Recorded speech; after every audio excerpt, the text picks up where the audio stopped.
Insertion d'images dans ExeLearning. Vous avez un texte que vous voulez illustrer par des images appropriées. Deux choix possibles. Soit vous avez l'image sur votre ordinateur, auquel cas vous allez les chercher tout simplement avec cette icône.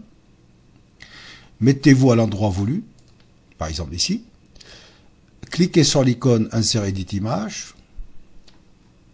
Allez-y dans Image URL ici pour aller chercher dans le répertoire d'images. Ici j'ai une image d'un robot que je souhaite mettre, ouvrir.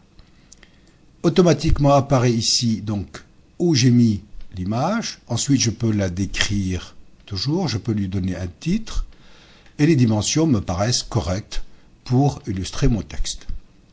Si les dimensions ne sont pas correctes, je peux toujours modifier l'image dans le texte. Je vais vous montrer tout à l'heure. Mais auparavant, je dois aller savoir comment je dois paramétrer cette image. Voici l'image comme dans Word ou dans tout traitement de texte. Ici, je veux la mettre à gauche et le texte autour.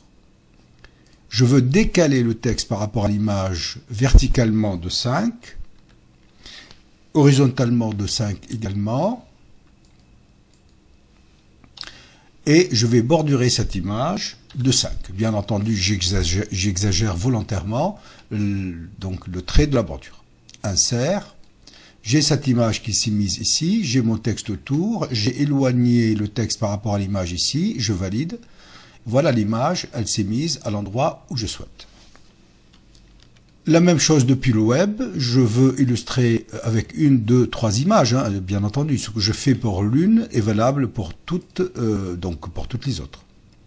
Et vous avez recherché dans votre navigateur préféré et le moteur de recherche également, par exemple des images que vous estimez adéquates par rapport à ce que vous souhaitez faire. Donc vous allez d'abord sur l'image, tiens celle-ci on vient de la faire, on va faire une autre. On va prendre par exemple une, voilà, ici. Vous cliquez dessus, elle va vous renvoyer vers l'image. Je clique droit, copier l'image, copier l'adresse de l'image, ici. Copier l'adresse de l'image et non pas de l'image parce que nous n'allons pas la télécharger sur l'ordinateur. Faites attention ici, on le voit bien que l'image est très grosse. Donc, copier l'adresse de l'image. On revient ici, je reprends le bouton Insert Edit Image. Je n'ai plus d'image à chercher sur mon ordinateur, mais à coller ici. Je fais clic droit, paste ou CTRL V au clavier. Et je vais attendre légèrement, l'image va se mettre ici. C'est-à-dire les dimensions de l'image, je vois bien ici, les dimensions extrêmement grandes.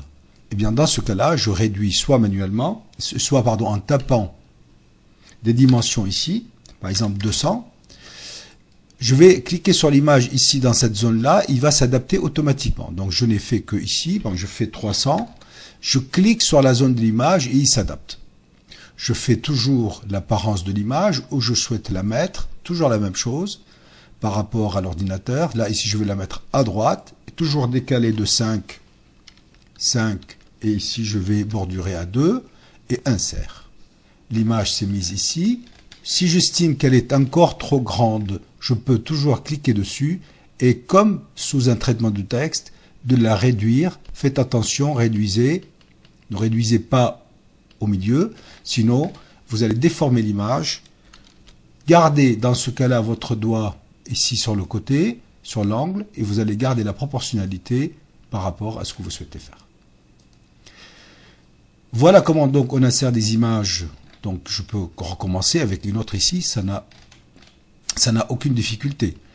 Voilà comment on peut donc insérer des images depuis l'internet ou depuis l'ordinateur dans ExeLearning pour illustrer des propos que nous avons. Attention, lorsque vous faites depuis internet, il faut absolument que vous ayez une connexion internet, sinon l'image ne s'affichera pas.